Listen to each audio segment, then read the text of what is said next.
Selamat malam Bapak Ibu sekalian yang dikasihi Tuhan. Sebelum mendengarkan firman Tuhan, mari kita berdoa terlebih dahulu. Bapa di surga, kami boleh bersyukur Tuhan dalam kehidupan kami ini. Karena itulah Tuhan kehendaki dari kami sebagai anak-anak Tuhan. Kami bersyukur juga Tuhan untuk malam hari ini Engkau berikan kesempatan kepada kami untuk bersekutu ya Bapa. Kami rindu untuk mendengarkan firman-Mu. Bersabdalah Bapa kepada kami. Kami telah siap mendengarkan firman-Mu Tuhan. Terimalah doa kami ini dalam Yesus Kristus Tuhan kami yang hidup. Amin. Saudara-saudara, mari kita membuka Alkitab kita masing-masing. Firman Tuhan yang tertulis di dalam kitab Ibrani pasal 6 ayatnya yang ke-17 sampai dengan yang ke-20. Saya akan membaca untuk kita semuanya. Karena itu, untuk lebih meyakinkan mereka yang berhak menerima janji itu akan kepastian putusannya, Allah telah mengikat dirinya dengan sumpah, supaya oleh dua kenyataan yang tidak berubah-ubah tentang mana Allah tidak mungkin berdusta, kita yang mencari perlindungan beroleh dorongan yang kuat untuk menjangkau pengharapan yang terletak di depan kita. Pengharapan itu adalah sauh yang kuat dan aman bagi jiwa kita yang telah dilabuhkan sampai ke belakang tabir, di mana Yesus telah masuk sebagai perintis bagi kita ketika Ia menurut peraturan Melkisedek menjadi imam besar sampai selama-lamanya. Demikian pembacaan firman Tuhan malam hari ini. Tema kita adalah Allah yang tidak pernah berubah, dengan perikop berpegang teguh pada pengharapan. Tanpa pengharapan, sesungguhnya iman seseorang itu akan menjadi sia-sia.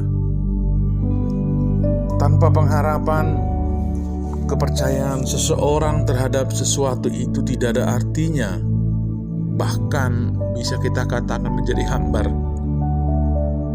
Sama halnya dengan iman dan penantian pada Tuhan.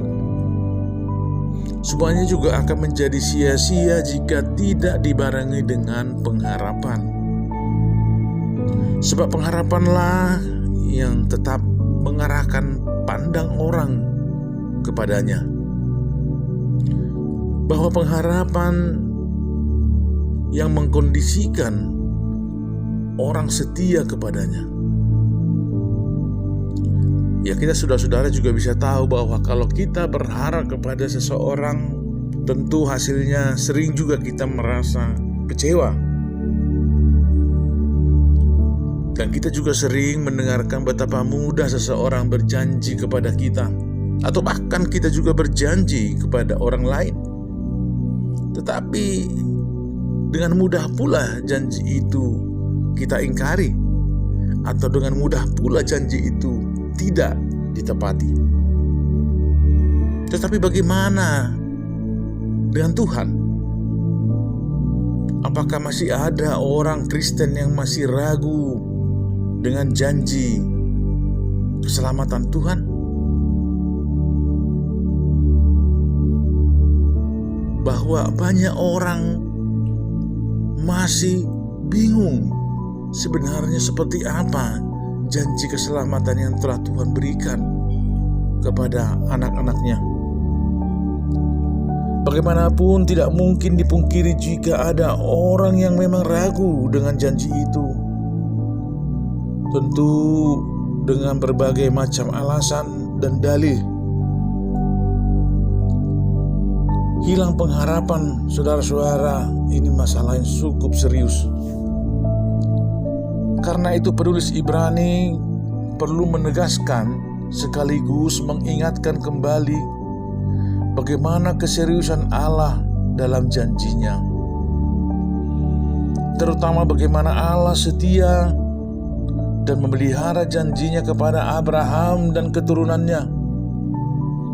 Tak sekadar berucap kata, bahkan Allah pun memberi tanda materai atas janji yang diberi, yaitu sumpah kepada dirinya sendiri.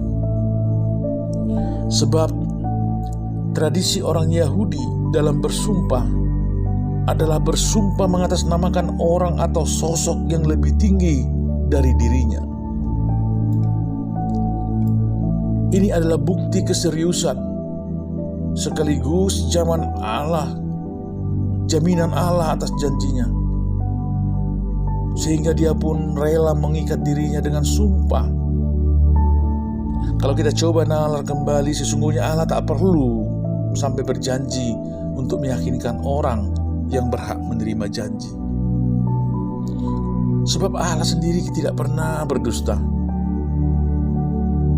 Karena hal itu bertentangan dengan dirinya sendiri dan mustahil dilakukannya untuk ingkar janji.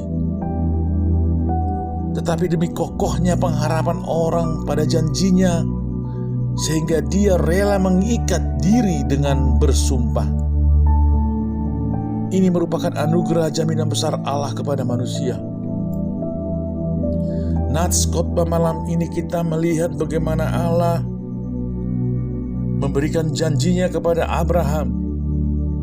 Janji Allah disertai dengan sumpah untuk mempertegas bahwa Allah serius dan apa yang diperkatakannya adalah benar. Dan ini merupakan suatu fakta, bukan seperti janji manusia yang sering berteori. Hal ini dilakukan untuk sebuah alasan, karena Allah ingin menjadikan Abraham sebagai seorang yang sungguh-sungguh beriman, agar dapat menjadi bapa orang-orang yang beriman. Dalam menunggu janji Allah itu, Abraham juga dibentuk menjadi pribadi yang sabar. Kesabaran itulah yang membawa Abraham melihat waktu dan cara Allah menjawab pengharapannya. Hal ini menjadi suatu pelajaran penting bagi kita, bahwa pengharapan kita adalah pengharapan berdasarkan janji dan sumpah Tuhan. Artinya, saudara-saudara, kita menaruh diri kita beriman kepada satu pribadi yang dapat dipercaya. Allah itu sendiri adalah pribadi yang patut dipercaya, karena Allah tidak pernah berdusta atau mengingkari janjinya. Sebab diri Allah sumber kebenaran itu, sehingga menjamin pribadi yang kita imani adalah pribadi yang maha kuasa, pribadi yang tidak pernah berubah, pribadi yang setia dan penuh kasih. Untuk itu, iman kita menjadi bernilai, sebab bukan karena berapa besar iman kita, tetapi siapa objek yang kita imani, yaitu Allah yang tak terbatas dan maha kuasa. Sehingga tidak mungkin Allah akan tidak menepati janjinya sendiri. Maka dari itu, Abraham tetap menunjukkan kesungguhannya dan terus berpegang teguh pada pengharapan. Dia menanti janji Tuhan dengan sabar, dan pada waktunya ia memperoleh apa yang dijanjikan baginya. Coba kita bandingkan dengan sumpah-sumpah yang dilakukan oleh banyak pejabat di negara ini. Dari segala sumpah yang mereka perbuat, ternyata mereka sendiri tidak mampu untuk melaksanakan tugas dan tanggung jawab mereka sesuai dengan sumpahnya. Inilah yang pernah disebutkan dalam kitab Yeremia pasal 17 ayat 5, bahwa terkutuklah orang yang mengandalkan dan berpengharapan kepada manusia. Sebaliknya di dalam ayat 7, orang-orang yang mengandalkan Tuhan dan menaruh harapannya adalah orang yang diberkati. Sering kita jumpai banyak anak-anak Tuhan yang selalu mengeluh dan bersungut-sungut ketika melayani Tuhan. Mereka berkata, "Mengapa hidupku penuh masalah dan tidak mengalami perubahan apa-apa? Padahal aku sudah bertahun-tahun melayani Tuhan." Sedangkan orang lain yang tidak terlibat pelayanan, hidupnya lebih enak dan terlihat tidak pernah berkekurangan. Lebih baik tidak usah capek-capek melayani Tuhan, mending santai-santai ya. Pelayanan kan urusan hamba Tuhan atau petugas full timer istilahnya, saudara-saudara. Waktuku untuk bekerja saja agar dapat uang banyak. Kalau aku melayani, malah kehilangan banyak waktu, tenaga, materi, bahkan terkadang dicaci maki dan dijauhi teman dan saudara. Kita berpikir Tuhan menutup mata atau melupakan segala jerih payah dan pekerjaan yang kita lakukan untuk Dia. Kita menjadi lemah dan tidak lagi bersemangat melayani Tuhan. Secara perlahan api itu redup dan akhirnya benar-benar padam. Anggapan bahwa Tuhan diam saja itu adalah salah besar. Firman Tuhan dengan sangat jelas menyatakan bahwa Tuhan akan memperhitungkan segala yang kita kerjakan untuk kemuliaan namanya. Apapun pelayanan kita, tidak satu pun yang terlewat dalam pandangannya. Tuhan sudah menyediakan upah. Penulis Amsal berkata, dalam tiap jerih payah ada keuntungan. Saudara bisa lihat di Amsal 14 ayat 23a. Untuk memperoleh jerih payah, perlu menunjukkan bagaimana kesabaran seseorang diuji. Dan ternyata ada saja hal yang membuat orang tersebut jatuh. Dan kalau kita melihat, ternyata kesabaran merupakan salah satu dari buah roh. Berarti di dalam pengharapan, agar mendapatkan kesabaran itu, seseorang haruslah membiarkan Roh Kudus secara leluasa bekerja dalam hidupnya. Dengan demikian, sedikit demi sedikit, kesabaran dalam hidup orang tersebut semakin besar dan menopang dirinya dalam pengharapan. Saudara-saudara yang dikasihi Tuhan, kalau hari ini kita sedang dalam masalah, kalau hari ini kita dalam menghadapi pergumulan, keinginan yang mungkin sudah lama kita jalani, dan menemukan hasil atau jalan keluar, janganlah berputus asa. Kita belajar dari bacaan kita hari ini, bahwa pengharapan menolong kita untuk tetap setia dan fokus pada janji Tuhan. Lakukan apa yang menjadi tanggung jawab kita, dan Dia yang adalah Allah kita akan melakukan bagiannya dengan cara dan waktunya sendiri. Tuhan Yesus memberkati. Amin. Kita berdoa. Bapa di surga, kami berterima kasih Tuhan. Kami mempunyai semangat yang luar biasa malam hari ini. Dalam firman-Mu malam ini kepada kami, agar kami tidak menjadi patah semangat Tuhan dalam kehidupan kami. Berikan kepada kami waktu Tuhan untuk melayani Engkau. Apapun Tuhan, sekecil apapun pelayanan kami Bapa, Engkau akan perhitungkan. Bahkan kadang-kadang kami harus mengalami suatu hambatan.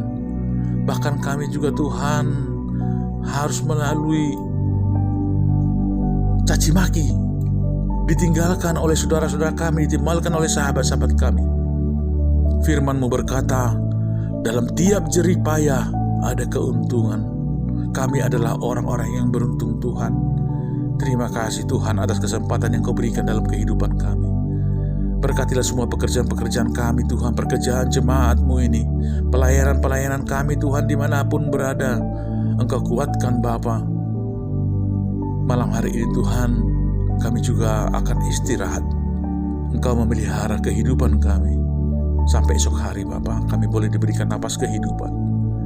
Ampunkan dosa-dosa pelanggaran kami Bapa. Di dalam nama Tuhan Yesus Kristus kami berdoa. Amin.